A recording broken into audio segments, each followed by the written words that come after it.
Hello and welcome back to Radio Free Urbanism, a podcast about urbanism and stuff.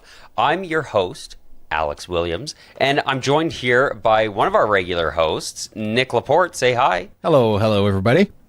And we've also got Hanoch here all the way from the far off land of Seattle. Hello, everyone. We are delighted to have you on. Real brief, right up front, do you want to tell us in like 60 seconds kind of where you're from, what the angle of your YouTube channel is, and where people can find you? Yeah, so I'm Hanoch. I'm here in Seattle, and I run the YouTube channel Best Side Cycling. I mostly upload on YouTube, but what I'm about is just getting people on bikes. I think just a key part of the channel is just keeping things positive, and then hopefully getting people just rolling wherever they're going. And I show off a lot of my local routes here, a lot of the local bike infrastructure, but as well as like a lot of road cycling stuff too. Yeah, it's fantastic. I really like your channel. You've got some really great, like, locally focused things, and you can also tell that you're not just an online urbanist. You're like actively engaged in the community and encouraging people to be active in their community, which we love. And on that note, I want to say hi to Jen and Skitch here in the live chat. Thanks for joining us, you guys. If you want to join us in future live chats, you can go to patreon.com/radiofreeurbanism, and for as little as $1 a month, you can join us live every Wednesday afternoon to chat about these things. And for Jen and Skitch there in the chat, if you guys have questions for Hanoch, just throw them in the chat. We'll get to those questions later on in the show. Nick, you got an update? Or I've got three an or update. Four? Not to throw away this week. We got Hanoch here this week from Best Side Cycling. Very excited to have you here. But next week, we're going to have Rachel Leonardo from Studio Leonardo on. It's going to be on Thursday at 10 a.m. Pacific time. That's Halloween. So tune in for that. But I do have an update I talked about briefly last week was the BC election, which happened, but it's not done yet. And the reason why it's not done yet is because it's so close. The BC Conservatives and the BC NDP are tied right now with 40 locked-in seats. And there are 11 that are so close, one of them is within 20 votes, that they have to recount, and they're still waiting for a few mail-in votes to come in. It's that close. It's very scary. As it stands, the BC NDP have one more seat than the BC Conservatives, which would mean they have a minority government, and the Greens, with 2 seats, would be holding the balance. They hold the power to decide on whatever's going to happen in government. I honestly think that would be a good thing if that's the way it lands. However, I'm not mad. I'm disappointed. I am disappointed in this province for how many people said yes to climate denialism, said yes to not taking vaccines seriously, said yes to a party that did not even have a plan and was going to spend more money with the promises they had than the NDP government that's the incumbent right now. It's insane to me. So with what's going on in Ontario when it comes to bike lanes and stuff, which we'll get into later, it just like further, I'm actually scared. It's kind of scary to think about the direction we're going across this country, across the world, really. It's pretty wild. It's the anti-intellectualism. And this is something that somebody told me the other day. It was a quote from Isaac Asimov. Are you familiar? I know you are, Alex. Come on. You've read some of his books, right? The Robot City, some of that great old stuff. And it's just the fact that we're not taking facts seriously. And this has been a big thing ever since ever, right? Propaganda. But like since COVID, it seems like it's really ramped up. And this is a quote from him. Anti-intellectualism has been a constant thread winding its way through our political and cultural life, nurtured by the false notion that democracy means that my ignorance is just as good as your knowledge. And that's just, I think, so poignant and just so apt for the times we're in right now. So whether or not the NDP win, I'm just like, I'm disappointed. I am legitimately disappointed. It's scary. Anyway. Yeah. And I will say also, it's always interesting when these elections come down to the wire like that.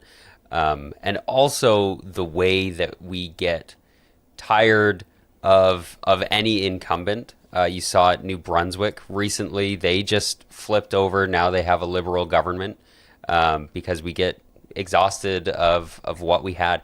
I do think on the topic of intellectualism and talking about climate change denialism and vaccine denialism, these things, like, we have to actually start taking these things seriously, and we cannot just say, yeah, it's okay to just sit in that ignorance. I think we have to put a lot more effort into actually talking to people about this and calling this stuff out and having serious conversations about this sort of thing. But yeah, did you have any other updates, or is that we do have some stuff to talk about with the Ontario stuff and the bike lanes and Doug Ford, but I just have to mention too, Jen just said it's scary how many people aren't digging into the details about the things they are voting for. And yes, that's another point. So many people, even people I know, said they were going to vote for Conservatives because they're tired of Trudeau.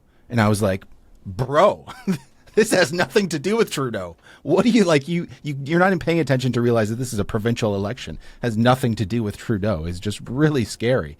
It's pretty wild. But yeah, it's wild. And to think that the young people are the ones voting for Conservatives at this time here in BC is just like, what's going on? Like, what? Yeah, and there's also always a big difference between the federal parties and the provincial parties too, that people got to remember. Like, really read up on your local representative, and read up on the leader, and read up on the party platforms. Yeah. Right? Like, try and educate yourself on all of these things so that you know who you're voting for. And also, if you feel undereducated, that's not a reason to not vote. That's a reason to get educated and then go vote. Voting is very, very important. It is the bare minimum that we can do to participate in democracy. And it just happens every few years. You just got to go out, you check some boxes. Hopefully you read a little bit before you went out. Yeah. But and not to go too hard on this, but like, there's a reason, like you said, there's a difference between the parties when it comes to federal, local, provincial. There's a reason why Pierre Poilievre, the leader of the federal Conservatives, has said nothing about this election, hasn't endorsed the BC Conservatives, because he knows it's not a good brand to associate himself with. Like, that's how far deep we are right now. But anyway, Alex, you have an update. Yeah, I just wanted to share. I had an op-ed published in the Calgary Herald over the weekend. It is called "To Build Confidence in Larger Projects, Calgary Transit Needs to Sweat the Small Stuff." And I'm pretty satisfied with how this shook out, how it turned out. I basically talked about, we need better wayfinding, we need buses to come on time, we need better scheduling, these little things like that can cause huge issues down the line for passengers. And then I was invited on the radio on Sarah Crosby's show on QR770 to chat about that a little bit, and kind of spread the word. So I want to do two things with that conversation. I want to encourage people to get out and actually, like, write an op-ed for your local paper, start having these conversations more locally. And I also want to encourage people to think about the small things, right? We all love the big projects. We like thinking about, like, the cool city shaping things that we can do, but it all needs to start with the little things. So I wanted to encourage people to do that. And maybe I'll bring that up next week as well, because I want to hear Ethan's thoughts. I want to hear Ethan's thoughts as kind of our go-to transit guy on what little things he's interested in fixing, that he thinks can make a big difference in our local transit systems. But with that, we'll get into a story. Nick. Oh, a story. Okay, yeah, this is a topic. The typical Nick didn't bring any news story, but I got a topic. Nick's decided not to bring stories anymore. He just likes starting conversations. Yeah, I do. I try to, at least. Usually it's basically like, hey, what do you guys think of this thing? Now you talk now. Anyway, this is something that I feel like we talked about this on the podcast, though.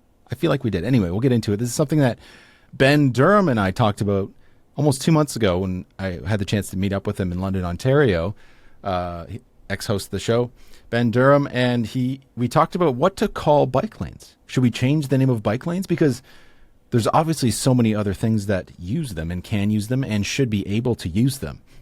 So again, I want to ask you guys, and I want to ask the audience too. Let me know what you think we could possibly change bike lanes to, or if we shouldn't at all, and we should just keep calling them bike lanes. So one of them, obviously, that I'm thinking of is micromobility lanes, because it's all encompassing. It's talking about, again, the vehicles that weigh less than 500 kilograms, are human or electric powered, right?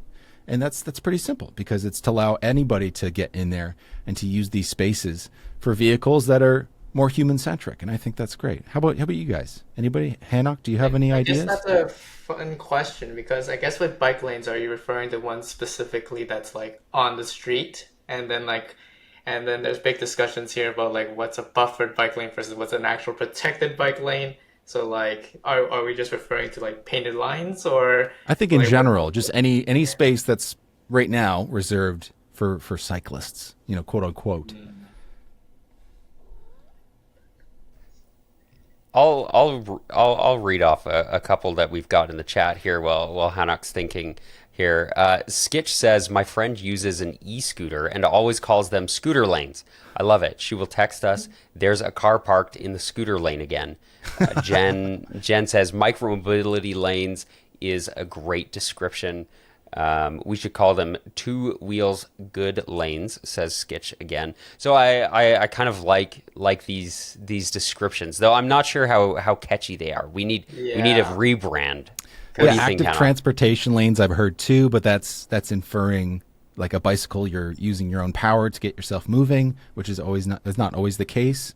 Yeah, we might Microcars or get talk something that can more fit more. about this later, but like I feel like the difference of these lanes is really it's all about speed. So like I'm just thinking in my head, is there a way to denote slower speeds? Like slow Absolutely. the chill lane, the snail lane, This is one the I saw on Reddit yeah. today, okay? And I was like, yes. Yes, which is LSV, limited speed vehicle lane. And again, that it still says micromobility. It's the same thing. That's what micromobility is. Yeah. It's generally below 45 kilometers per hour, but it also gives you a sense of like, hey, it's chill. Like you said, it's a more chill lane to be in. It's a safer place to be. At least it should be, as long as it's not just painted lines on a street. Uh, but yeah, again, micromobility, it's that vernacular is still not in the zeitgeist. Like people aren't used to hearing that. I still have people ask me, what is that? What's that? I thought it was more straightforward than it appears to be, but Yeah, LSV I like. in Calgary, we often say wheeling lane. That's kind of one Yeah. that's been used a lot, even in like city documents and stuff. Is wheeling lane because it is for people who are on bikes, on scooters. Even like I've seen people on mobility scooters in wheeling lanes before because it's kind of a more convenient spot sometimes than a busy sidewalk for them to be riding along in. I also want to highlight, like when we're having this conversation about who is using these lanes, I want to highlight making sure that it is available to a variety of users, right? Allowing people to use their mobility scooters in these lanes, I think is important. Allowing people, kids, young people, to ride in these lanes on their way to school. I think things like that are really important to highlight. Like this isn't this isn't a fitness lane, right? This is a transportation lane that should be available to all sorts of different users in our cities, right? Yeah, absolutely. And that's something you don't see very often. Honestly, there's only one, like, for example, I don't even know what to call it. It's not a microcar necessarily. It's not like a Mercedes C Smart car. It's a micro car, like an electric little tiny four-wheeled vehicle that two people can barely squeeze into. And there's one in my neighborhood where two elderly people, that's what they use to get around the neighborhood. They ride it on the bike lane, they ride it on the sidewalk, and they go very slow. It's just, they just get their stuff done. It's awesome. But that's something you see a lot in the Netherlands, for example. Usually not electric. Often they're gas powered and quite noisy, but they're limited to 25 kilometers per hour. It's one or two seated, and it's something that an elderly person, or at least a differently abled person, can use to get around town safely and at a human pace, at least, right? And keep the rain off, which is a bonus. Yeah. Yeah, I think too, I want to share Austin's comment. Thanks for joining us, Austin. Happy to have you in the live chat. Austin says, the transit agency in the city I used to live in the States is calling their on-demand transit micromobility. So that's kind of an interesting, weird, like, weird meshing of words, and that's one of the tough things. Whenever you name something, like you come up with a word for something, somebody might be using it for something else, right? So we're always juggling kind of this branding exercise of these different things, and trying to figure out what we're going to call them. So yeah, I guess calling them micro-mobility lanes in that city might not work as well. Mini movement lanes, as Jen says, micro transport lanes. I liked GVO lanes, as Jen said as well. Good vibes only lane. Good vibes only lanes. I like that. That's so good. The only place I've seen a bike lane where the decal on the tarmac wasn't like a bicycle was in Portland. They had, the typical bike rider decals on the ground, but they also had scooter rider decals on the ground, which I thought was pretty neat. I've seen those. Yeah. Yeah, I like that. So let's go around the horn here and find out what do we think we should go with. Hanoch, what do you think? I like my initial one of saying just the chill lane. Let's just The keep chill it. lane. I like the chill lane. Keep the Yeah. vibe good. Everybody wants to ride in the chill lane. Yeah, what do you think, Nick? I think we should just keep calling them bike lanes because it's going to Yeah. be non-controversial. It's not going to be confusing, and I think it'll be easier to get people who ride bikes to just understand this is not just for bikes. It's for, low-speed vehicles, for micromobility vehicles. Yeah, I'm partial to wheeling lanes. I like that.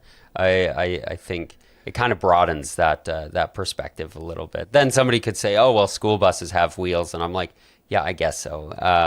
But yeah, there's maybe no winning. There's no winning when you're trying to brand something. Yeah. Yeah, Hanoch, let's get on to your story. You've got something you wanted to mention here. With the just talking about the different cyclists or different needs that we have in the cities, or something else. Story number 2. Oh, right there. Yeah. So I went to school near Waterloo, so I have some affinity with Ontario. But yeah, this is just me reading from afar, but just seeing how there was a lot of new Ontario legislation blocking bike lanes or getting cities that have to report up to even get anything sort of moving. And that sort of just hit so close to home, because even here, I live in a suburb right next to Seattle, and there's a lot of the same types of conversations all the time. But Washington is actually not. I would be freaked out if Washington put out some rules out there that's like, you gotta get approval from us before you put anything in there, because even at the municipal level, it's already so hard. So I wonder if you guys had thoughts on that. Oh, you've got thoughts. Yeah, like we said before the show, this is something we've been talking about for the past couple of weeks because it has a lot of implications about who has responsibility or who's allowed to decide on how your city's built. Because as soon as you go up higher and higher and higher, it can be really messy because the needs of the local population is going to differ greatly. This is a big thing where people, at least in this specific situation, where in Toronto and in Ontario, the provincial government is basically saying province-wide, you're not allowed to have bike lanes on roads where you're moving travel lanes. It's saying these people who don't live where you live are going to decide how you live. And that's just totally wrong, right? And we can disagree on how somebody else lives, but if that's where they live and they want to live like that, that's fine. But to go from the top down like this is obviously awful.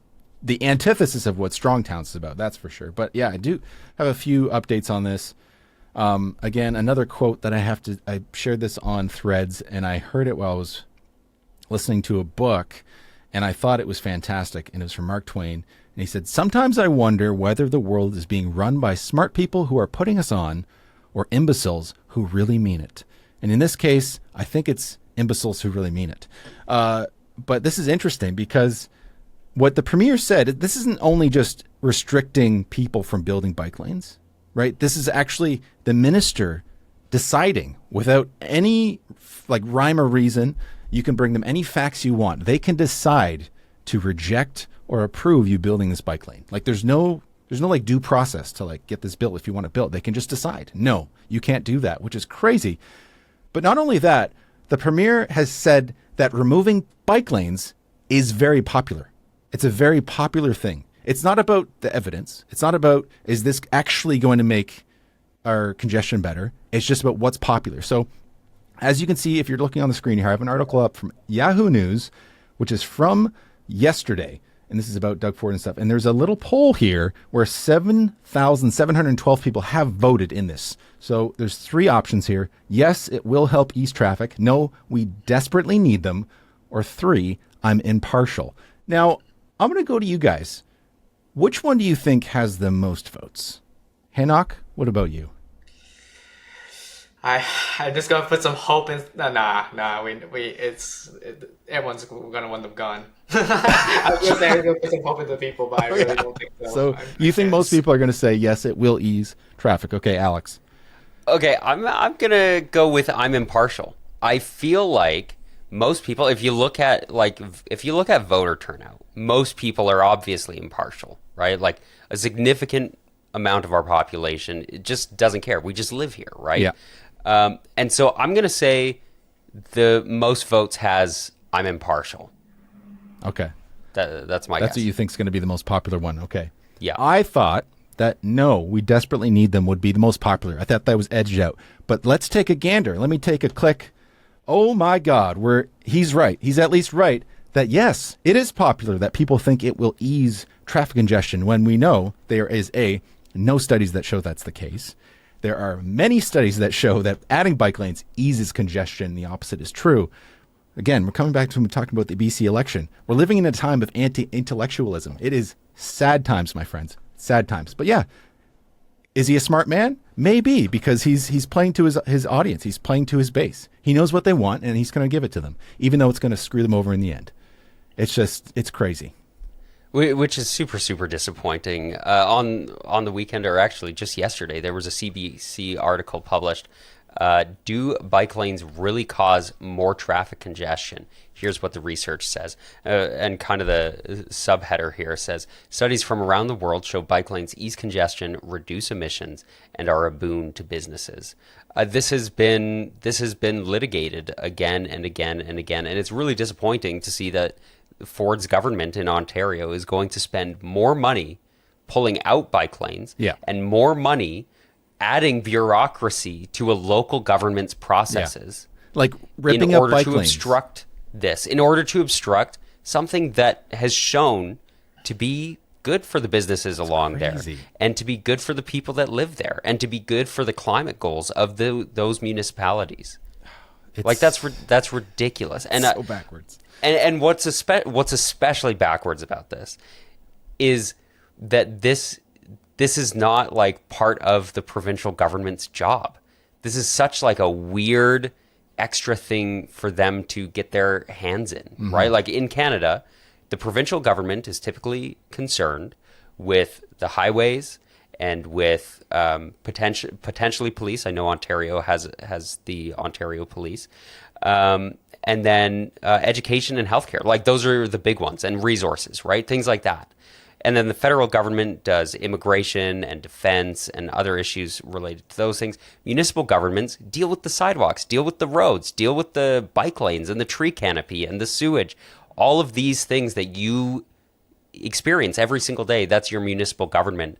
And it's weird that that Ford's provincial government in Ontario wants to add an extra layer of bureaucracy to this. Yeah. It's totally unnecessary. Yeah, it's crazy. Like, we've seen all of the evidence, the positive evidence after these bike lanes have gone in. The big example is Bloor Street bike lane, which is major east-west street in Toronto, that they added a bike lane to recently, just from the past year or two, and they've seen an increase in business. They've seen an increase of throughput. They've seen an increase of cycling. They've seen what we talked about a few weeks ago was the response times for emergency vehicles on those corridors have gone down, which is good. Like better response times for ambulance and fire. Like it's all of the things are going up. It's just in people's mind, they see that, oh, traffic sucks. It must be that lane that looks empty, even though it's probably moving more people. Like there was a great video that was put out by Jasmine and Patrick on Oh the Urbanity, where they just set up a camera for like an hour and just basically counted all the bicycles in the one bicycle lane, and there was 2 lanes for cars. And the bike lane won. There was more people going on the single small bike lane than 2 wide lanes for cars. It's just, guys, let's take the data and follow it. Let's stop this bullshit. Anyway. Yeah. Hanoch, any final thoughts on this one? Yeah, I feel it's just one analogy I want to make to the US where I feel Toronto is, I'm feeling more and more like LA vibes, like urban sprawl, but both of them are flat and like both of them have so much potential for bikes. It just, I wish there was just more momentum coming from that. I don't know. Hey, I whoa. feel like it's a lot of, huh? It's too cold in Toronto. Come on. It snows. It's too hot in LA. You can't do it there. Yeah. Yeah, it's never right. It's never good enough. This leads in pretty well to an article that I'm bringing that I think will spark some interesting conversation. But kind of while we've been talking about smaller things, less expensive things like bike lanes, let's get into some of the big things. And this article is called "Canada Can No Longer Afford to Ignore Its Soft Corruption Problem." This is by Eric Lombardi, and it was published on The Hub, I believe is where that is. And where am I here? Here we go. And he's the founder and president of More Neighbors Toronto, which is a pro-housing organization. But housing and transit advocacy often go hand in hand. They tend to benefit to each other and benefit from each other. So I'll quote a little bit from this article here. He says, "Consider Toronto's recent announcement of the West Toronto Rail Path extension, a modest 2.1 kilometer bike and pedestrian trail along a Metrolinx-owned rail corridor. The projected cost, a jaw-dropping $149 million. That's $71 million per kilometer, or $71,000 per meter, which is insane." That's insane. He says, "To put this absurdity into perspective, you could hire a skilled construction worker for every single meter of the path, pay each one an above average salary for a full year, and you'd still not burn through it." And so in the article, he discusses some of the issues of kind of what he calls the soft corruption. He says there are process parasites. There's also issues because it's a cottage industry, so companies can kind of charge what they like for things. But then we also have a tendency to overstudy things. He mentions in the article a few different construction projects, including the Green Line, which we have talked about ad nauseum on this show, and how we spend all of this time thinking about these things and doing studies on these things. And the Green Line, for example, we've been studying for almost 40 years, and we've still yet to actually start construction on the line that people will be using. And every day that we wait, those costs escalate. One particular paragraph I wanted to read here says, "The proposed Ontario line, a 15.6 kilometer subway route, was initially estimated at $10.9 billion, but could cost over $20 billion, nearly doubling the original budget and reaching over $1 billion per kilometer, which is insane. That is an insane amount of money. One of the highest price tags globally. Astonishingly, nearly half of this line will run above ground along existing rights-of-way, which should reduce the costs. Contrast this with Paris's Line 14 extension, a largely underground metro line of longer length built for the 2024 Olympics, which cost 3.5 billion euros, about $5.3 billion in Canadian, equating to less than a quarter of the cost per kilometer compared with the Ontario line. So this is Paris extending its metro all underground and doing it for a quarter of the cost per kilometer than the Ontario line, which will have a significant portion above ground, if I'm understanding this right. That's wild. That's insane. What are we doing? And so last thing before we can kind of dive into the conversation here that I wanted to share from this, he says, "Consider that obtaining a construction permit in Canada takes an average of 249 days compared to just 64 days in Denmark. Far from being a hallmark of sophistication, our drawn-out procedures are a symptom of systematic malaise, reinforcing our national decline in economic development. I think this is a huge, huge issue. The amount of money that we're spending on these projects when we could just be getting them done. It's embarrassing. So, yeah, Hanoch, I don't know how familiar you are with infrastructure projects, but like what strikes you about this? I mean, I guess that when it comes here, it's interesting. Out of like recent projects in the more King County, which is like basically greater Seattle area, some of the projects that I feel like have gotten a lot of praise or worked very well are ones where the public and private corporations sort of work together.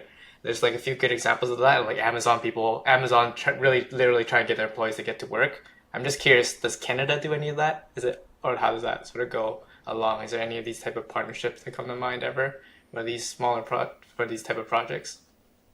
I'm not sure. I know Edmonton's Valley Line is like a public-private partnership in the actual construction of it, but it doesn't have anything to do with like one specific company trying to get their specific employees to work. What has Amazon done in the Seattle area specifically? Mainly just sort of like bankroll, sort of like the trails, the trail connections and things like that. So when you came up with that example of a 2 mile trail, like if it's something that, yeah, would definitely bring, I don't know, one of the big entities into work, like putting the money forward and sort of like driving a lot of it together with the public, the local government, is what I've seen. Is like, because I feel like public corporations are a lot better at like really trying to like cut the fat fluff of like costs and like of process, because it's like their money versus like us spending taxpayer money is like it just comes out of nowhere, right? So I feel like that's sort of what came to mind first when I saw a lot of this. Yeah, I'm not sure of too many things in Canada. Jen does mention specifically in the comments that Canadian Tire sponsors a few different playgrounds for kids. Nick, what's your take? Do you know of any projects like the ones that Hanoch is mentioning? No, I was trying to rack my brain and I can't think of anything. I mean, what Jen said, that rang a bell. And I think there's a video by Paige Saunders that he released about a month or two ago that was about that, and it's very, very good, worth watching. I can't remember the name of it. If I find it, I'll put it in the show notes. But no, like what strikes me is just how expensive it is and how all of this red tape keeps getting, deeper and deeper. You have to keep crossing this finish line just to get to where you're going, and it just makes everybody have to pay more money to just get things done. This is something I see in Vancouver where a house will get bought and nobody will be inside of it because it'll be vacant. And it's like, it's going to be demolished to build a brand spanking new one, a giant house. And that's fine, but it sits empty for ages, sometimes years, because a lot of the times they're just waiting for approval to build this thing, right? There's some other back shady stuff, holding money in places, without paying fines for it. But that's a big thing, is just waiting to get things going. And it's really sad. I know in Japan, it's not like that. There's not a lot of public input for construction projects. So it's on the very other end, right? When something's going to get built, it's getting built and it's going to be built fast. But, you get the negatives of, your community will be changed and you have no say in it. Not entirely, but that's a big part of the way they do things in Japan. If you've ever been there, you can see it when you go walking through the neighborhoods. They're quaint, they're cute, but they are very mismatched and they don't have some kind of unity in the construction a lot of the times. But that is what it is. I think it has its own charm. But like this is a big thing about micromobility. When I was Nick, you're really myopic. You always have to bring it back to micromobility. Yes, okay, that's what I think about all the time. But just how expensive it is to build a subway route. $20 billion in Toronto. That's crazy. Think about how expensive cars are getting.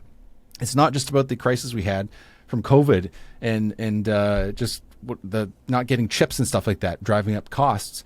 Cars are getting more and more and more complex, right? And those are getting more and more expensive. It's been a while since they've been promising cheaper cars, even electric cars. They keep adding new crap to it, and they just keep getting more expensive. It's the same with trying to build something like this. All of the things, the red tape that goes into it, not only the the lines that have to be crossed to say, yes, you can start building, but also all the other things, which I think are good, like the safety measures that go into it, the training that goes into it, the people who build these things, all of these things add up to the costs. Like, how do you think they built all those places in Qatar for the World Cup a couple of years ago? They don't have any red tape. But guess what? They had a lot of people die to build those stadiums. So that's the trade-offs, right? So my answer is micromobility. It's a lot cheaper.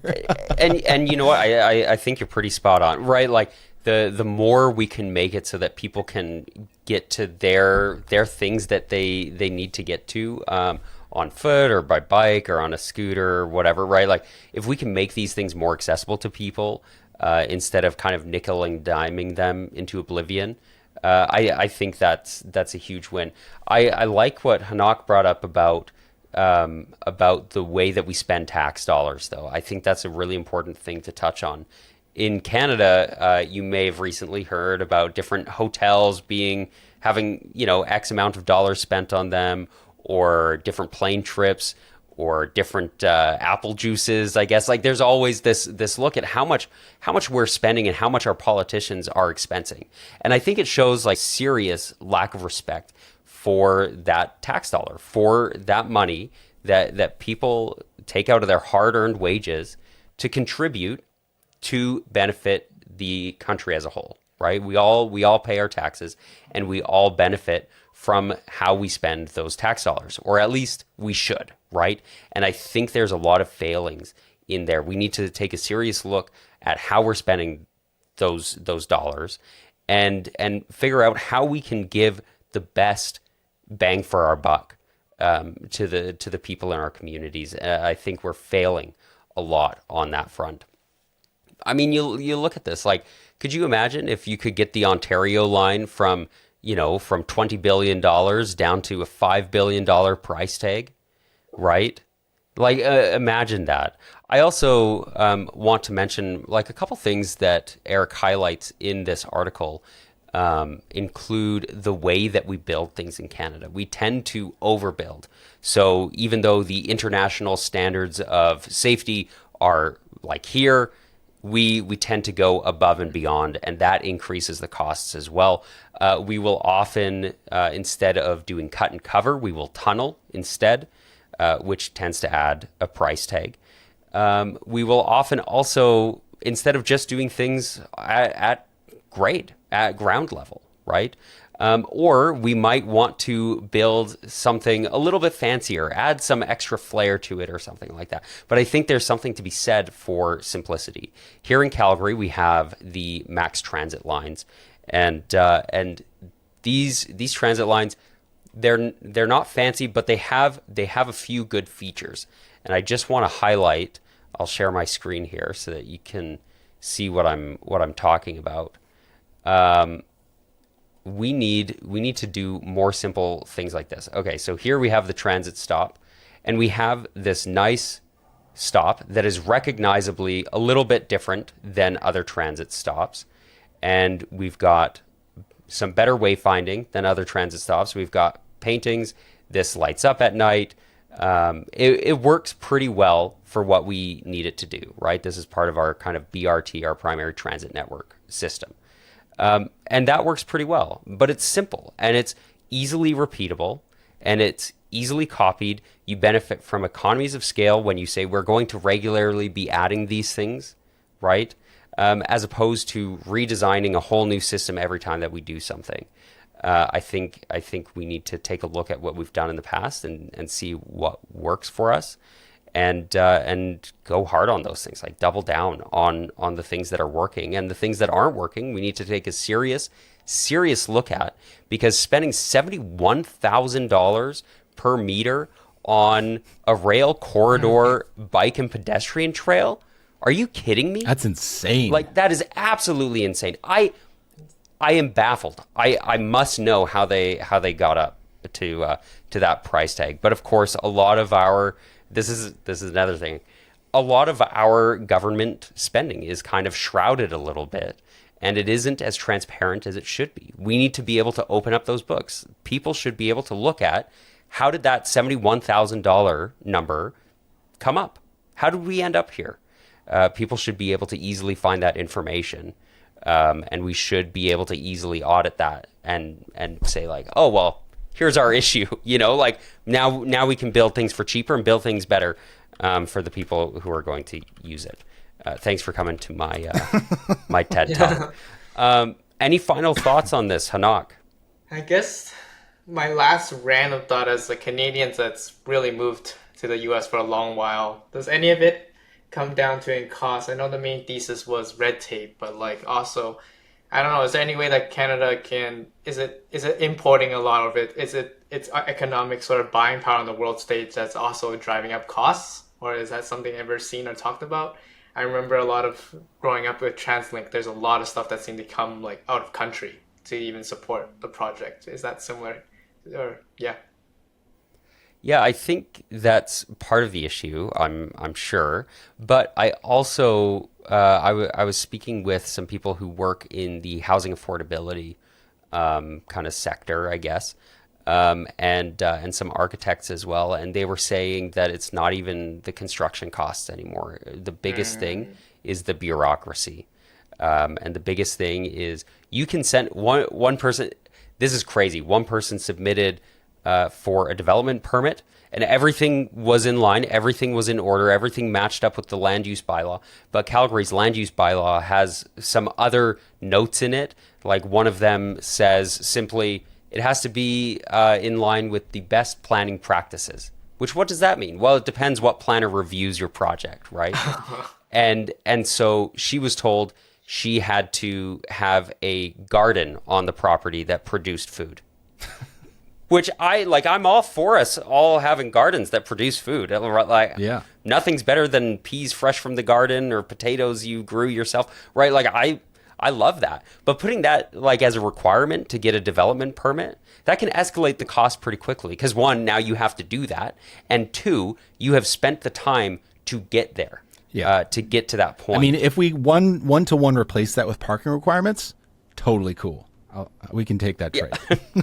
I'll take that trade. Really, it should be. We should be able to check boxes and say, like, I checked the boxes, and now I'm able to do my thing. Absolutely. Because again, $71,000 per meter of a pedestrian and cyclist trail is absolutely insane. You know, that's like Vancouver's budget for cycling. They'd build like 20 meters. For 1 year. Are they using all that money just to buy right away? I don't know. It's just weird. It's interesting right. to think about. Yeah. It's absolutely mind-boggling. So I think we need to have more serious conversations about that and kind of open up our books a little bit and see what's going on so that we can improve it.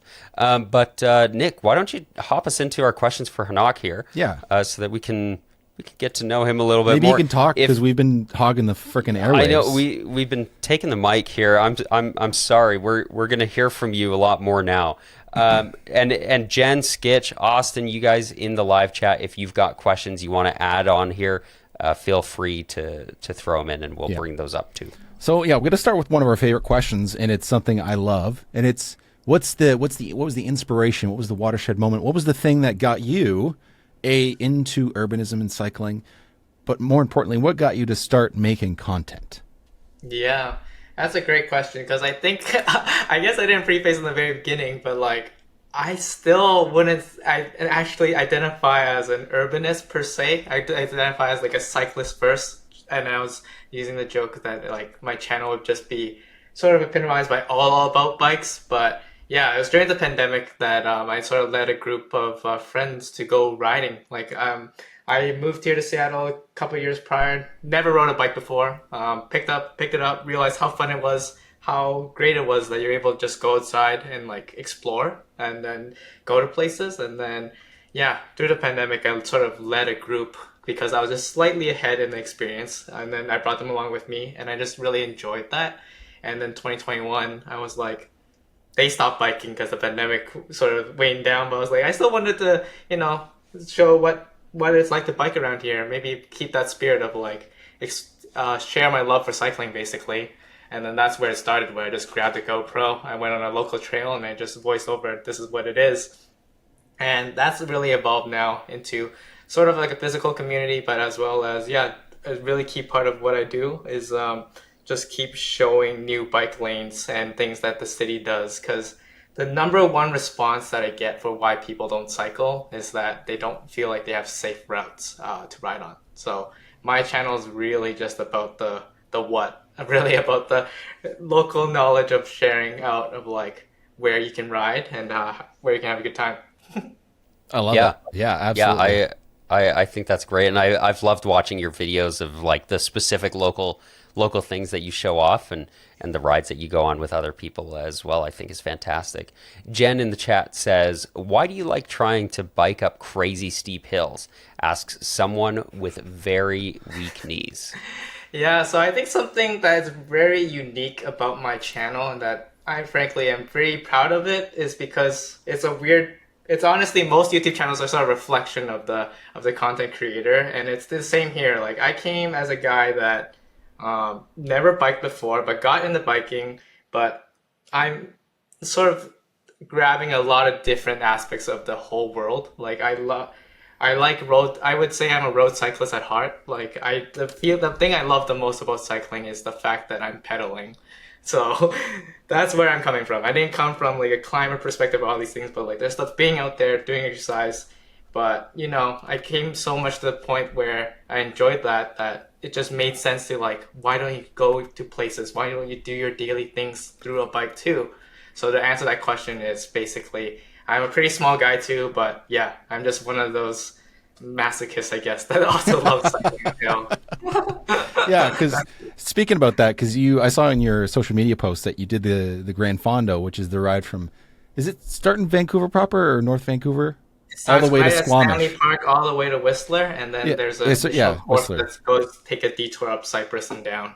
Yep. Oh, Oh, you did the detour. yep, the detour. It's Holy called the Forte smokes. course. Yeah, folks, that's like a local ski hill. Like that's a crazy incline. But yeah, it's like a very steep like going to Whistler from Vancouver. It's very hilly up and down, but once you get close to Whistler, it's like just Yeah. uphill. Just past The Squamish, end. there's a big What's one that? 140 kilometer? Something like just that? about a little bit. I think 150, 160, Yeah. and yeah, But you just did it on about right. you did it on a Brompton, right? A folding Yep, bike. Brompton. Yep, It's that's like- the one thing I didn't mention. A big part of my urbanism of the channel is the fact that I stand for Bromptons. I have two Bromptons. I love them to death. Yeah. They are the ultimate epitome of built for cities and have a bike every day. Or wherever you Honestly, go. that's awesome. I keep hearing so many great things about them from different advocates here in Vancouver. John from Active Towns loves his Brompton. He takes it with him around the world, and that's his ride when he goes traveling, which I think is fantastic. And I'm like, yeah, maybe that's something I should invest in eventually. But we do have another question from one of our listeners in the live chat. Have you ever given any of your bikes names? That's an interesting one. So I don't think I have. I think my distinction for giving it a name is that I feel like maybe I feel bad to say this on this channel, but I give my cars names because I feel like they propel me because I just click something and they go. But then for a bike, it feels like I'm the one that's still like using it. So it feels weird to me to give it a name because it feels like it's a tool. But I love my bikes to death. Like I guard it with my heart. But like I've never actually, yeah, that's the weird distinction for naming things. But if somebody was like, hey, if you're like, hey, can you grab my bike? And you had like 3 bikes, how would you say, oh, the green one or whatever? Oh, I mean, it's usually there's like makes and models of bikes. So Okay, I'll just yeah. feel like, yeah. Because I know like Do you have names for your bikes, Nick? I have one for one of my bikes, but I'm not going to say it on air because it's maybe inappropriate. I'm not sure my friend named it. Anyway, I named my guitars, but I know some musicians don't. I'm not saying I'm on the same level at all, but like John Mayer doesn't name his guitars. And that's what made me think of that. He just like points, like, give me the blue one. I don't know. What about you, Alex? Do you have a scooter have a name? Is it Scoot or something? Scoot? No. Actually, I surprisingly don't have names for my bike or my scooter. Maybe if I had multiples of them or something, or it was a bigger part of my personality. Maybe Yeah. I had a name for my car, which I also won't say on the air. But no, my other tools they don't have names. But now I'm thinking maybe I should. I don't know. I'll have to consult with them and see what they feel they are. There's a silly name that I like, and I've seen it once in a while, which is Bikel. I think that's just cute. Oh, that's a good one. It's bike, That is short for cute. Bikel. I like that. Jen says, "What the hell are you two naming things that can't be said on the pod?" Ha ha ha. No, no, I just like the mystery because Nick created a mystery, but I think his was serious. Just gotta, spice up the podcast a little bit. Yeah, just got to make it interesting. Keep the people guessing. Then we can drop interesting lore later on. Nick, do you want to take that last question you got Yeah, written this there? is something that you had put in here, and it's something we talked about before we, even had this set up, which is the road cyclists versus commuter versus urbanite, because we're in different fields here. You know what I mean? Like you said, you're like a cyclist first, and then you kind of got into the infrastructure about it. So yeah, talk a little bit about this. Yeah, so I think it's just so interesting as I've continued to make videos because I make videos on all topics. Like, yeah, I'll make topics really meant for the the recreational cyclist, like probably the people that would never ride it to work and just use it for on the weekend to just for exercise or for fitness or whatnot. To yeah, to some of my audience is straight up like it's only purely for traveling to or from places in the city and things like that. And even for me, when I'm riding, I have like very different modes depending on my brain. Like the routes that I take for my road cycling is completely different than what I would do for my errands or what I would prefer. And there's like a lot of factors to that, like what Jen said. Like a normal person wouldn't just pick it uphill to ride on for fun. Like that's part of the sports side. But I would say both. Yeah, I'm just curious on your first initial takes on that. Like, do you guys notice that in your cities? I feel like the road cyclist community overall isn't that big of a population, but I feel like they don't join in with the push for safer infrastructure as much as I would like, or like that is not as common. But I It's don't know hard if to you're all say, with right? this. Because Yeah. it's kind of a, I don't know if a Venn diagram or it's a spectrum, I would say, and people are into different things. And I'm sure there's people I meet at some of my activism things, like we go to critical mass at the end of the month and stuff like that, and people who might appear to just be, kind of a commuter cyclist also is a road cyclist. That's a thing. But yeah, from what I've seen is that there's very much a different mentality around this when it comes to that having infrastructure for you. And I think one of my colleagues is very much like this. He's a guy who lives in the North Shore, commutes into Vancouver on his road bike, and he does not care at all about infrastructure. Obviously, he uses some of it, but it's not something he is passionate about at all. It's just something that he does because he likes to get the exercise and he enjoys going fast on a bicycle, which is totally cool. But if this is just a recommendation out there, if you're curious about this type of conversation, I really recommend Bike Talk. And I have many times. We've had Taylor Nichols on, and him having discussions with his other co-hosts about this, because he's more leaning on your end. He's more of a cyclist, a road cyclist, and also obviously wants safer streets, infrastructure. But he's probably, again, more on the cyclist side. So to hear them have disagreements and conversations about what should be or shouldn't be done is good content. Yeah. But yeah, what I about think you, the Alex? biggest damage Sorry. that's been done, and it's very popular discussed here, especially with the more older population of cycling. Have you guys heard of vehicular cycling? I can't do pronounce it. Vehicular, yeah. Vehicular cycling, yeah. Yeah, John so you guys Forrester? know. So it's like literally that camp of thinking versus now. And I'm totally in the. It's something that I can see in one sense because, yeah, the perfect road for a road cyclist is still like calm pavement. Sorry, it's probably just out of nowhere remote and like 25 miles per hour, like, like lower speed limits. But it's. I don't know, but I feel like the main thing that everyone can get on board with is how much we dislike cars. So I think that's the way they always get everyone together in Yeah. the same room. It's Yeah, I just think. cars are not it. And I feel in the city, yeah, there could be different discussions, but I feel, yeah, I'm sort of happy that I've been able to pull in more of this coalition together because I feel like it makes things a lot easier going forward. Yeah, I think I think everybody experiences like a different need for different tools depending on their task and what they're going for. Specifically on the bike front, because obviously like different people are going to find a need to drive a car at different times or take the bus at different times, take the train, whatever it is. But specifically on the bike front, I have a friend who has been very, very big into road cycling. He's done some races and stuff. He's very active and interested in that sort of thing. But then he also rides an Urban Arrow with his kids in the front.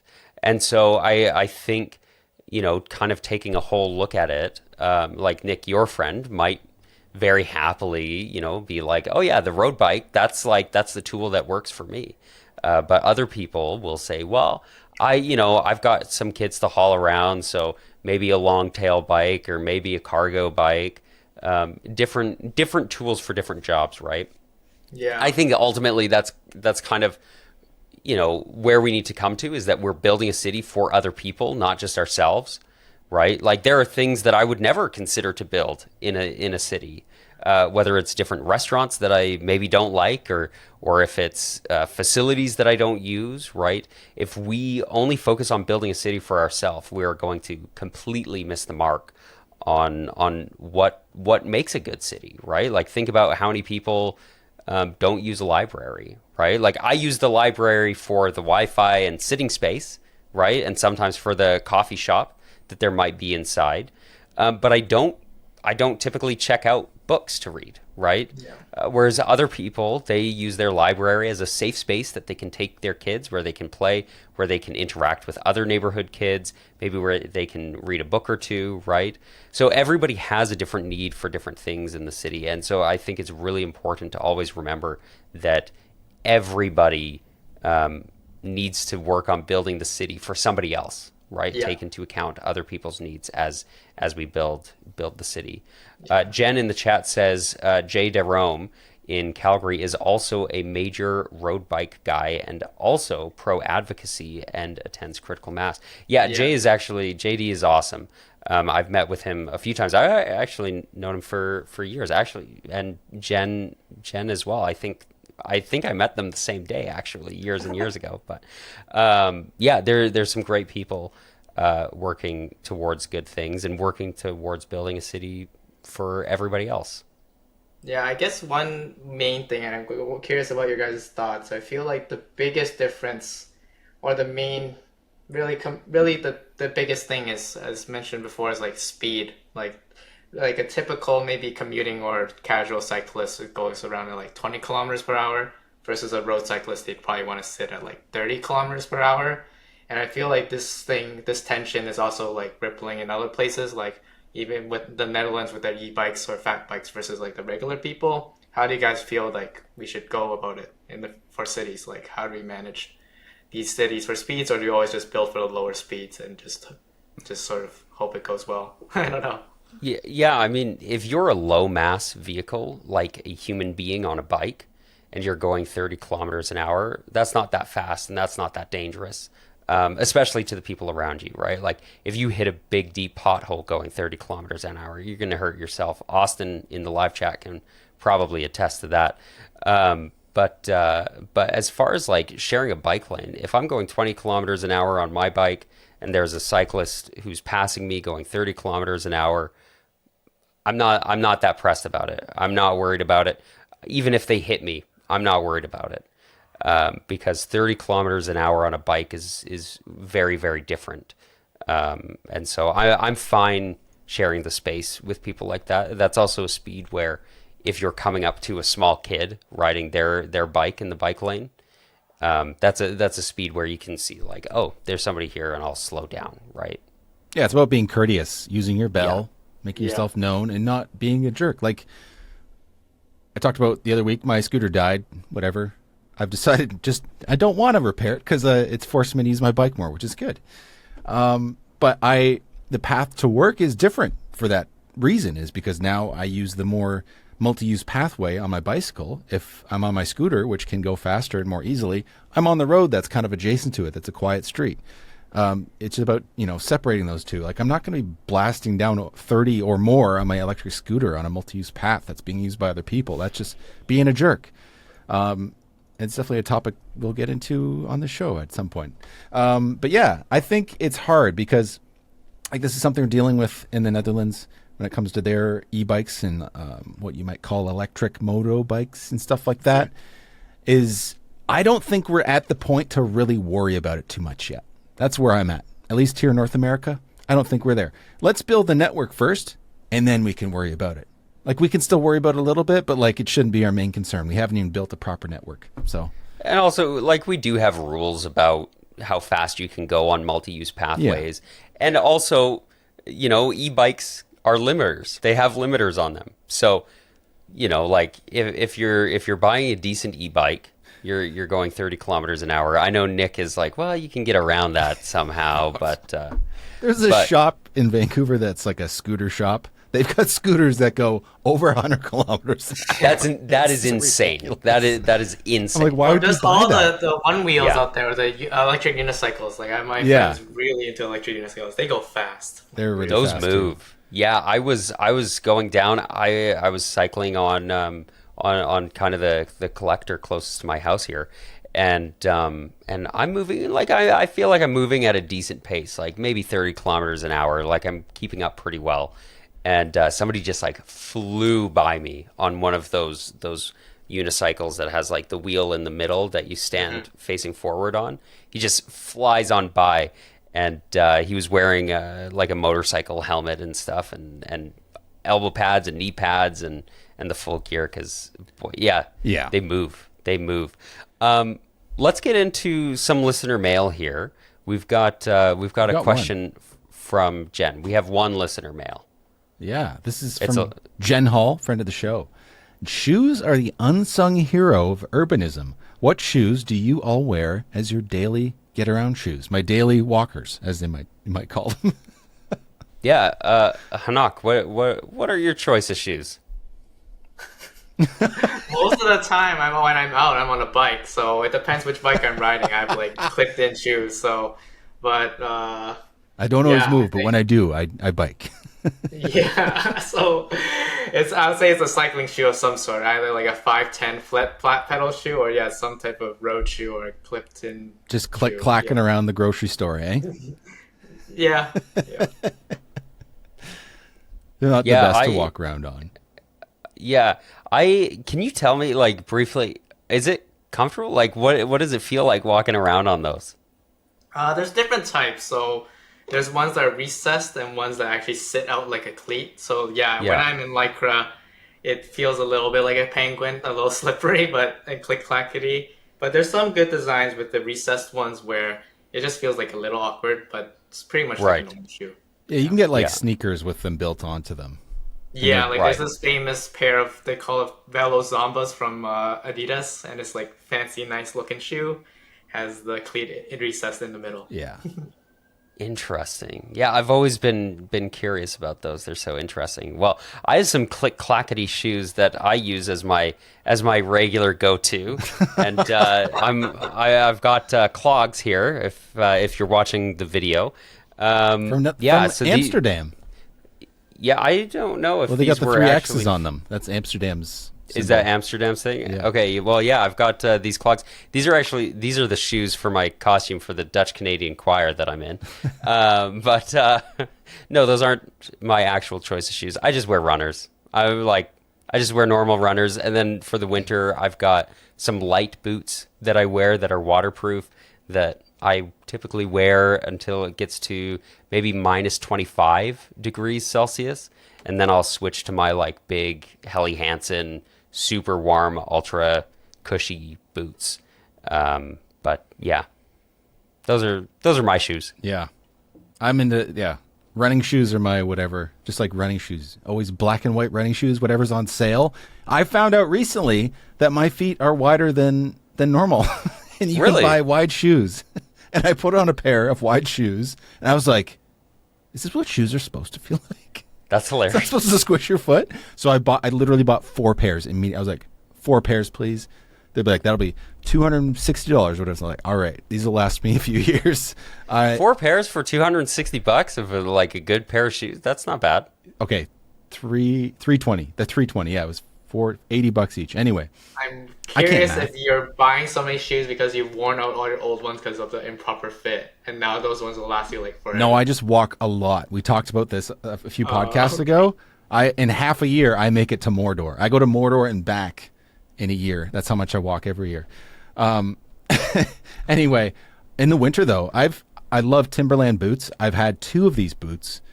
And the current pair I bought in 2017. They're leather boots. I probably should replace them. I think the sole's gone now. But 7 years is pretty good for a pair of boots.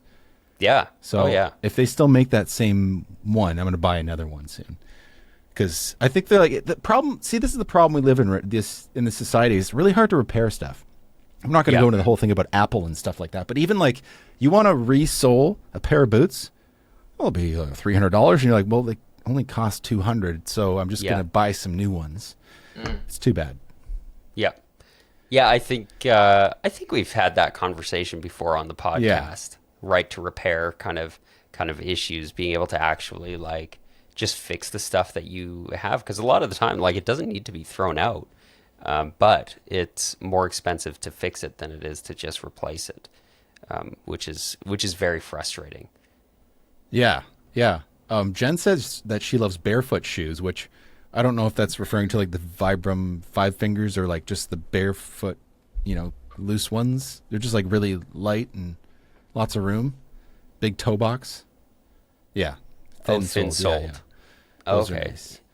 Interesting. And then Austin says the wide variety of names for daily shoes is fun. Sneakers is most broadly accepted in Western Canada. Runners in Chicago. Gym shoes in the U.S. East Coast. Tennis shoes. Yeah, tennis shoes seems very like New York to me. That's cool. Yeah. Yeah. Yeah. Well, this has been fun. Hanoch, do you have any final thoughts you want to share with us on any of the things we talked about today? Yeah, I mean, just love what you guys are doing. Not too much more, I guess. Hope that, have a chance to. I mean, actually, one thing to share is, I'm going to be meeting with Nick in person soon next week. So hopefully, a lot more collabs and things coming out. But yeah, Yeah, look forward to we'll more. be doing something, but I'm definitely going to be producing a video about Seattle. Hanoch's going to take me on a tour, see what the good and the bad of Seattle cycling is, which is going to be fun. That's awesome. And I'll make sure he does at least one super steep hill and we get Oh, on God. camera. Yes. I'm going to bring my own bike for sure. Yeah, ride to Brompton. Ride to Brompton. Right at Brompton, yeah. Yeah, that's awesome. Well, this has been a great conversation. I think we've had some interesting news stories to discuss today as well. And it was nice to get to know another fellow cyclist, a user of two wheels. And to wrap up, why don't you tell everybody where we can find you? Yeah, so definitely my YouTube channel, so I'll put it up here. I got a little sticker. It's Best Side Cycling, so youtube.com/bestsidecycling. I'm on Instagram too, but I'm really accessible. If you ever need Brompton recommendations, Seattle cycling recommendations, or just want to see someone, suffering up steep hills, it's where you want to find me. Fantastic. And Nick, where can the good people find you? Oh, you know where to find me. It's at Nick the Door on YouTube, Instagram, and Threads. How about you, Alex? You can find me at Alex Williams YYC on Instagram and Threads, also on X and YouTube as well, but there's not really much going on in those places. And Humane Cities is obviously my YouTube channel and Instagram account as well. Social media, everywhere. Find me there. With that, well, this was fun. Hanoch, usually we have like a catchphrase. Do you have a catchphrase? Not really. I wish. Yeah, I haven't come up with a good one yet. All right. Well, think of one, and then I'm sure Nick will include you in the video, and maybe you can do a catchphrase there. Nick, take us away. Two wheels good. And feet first.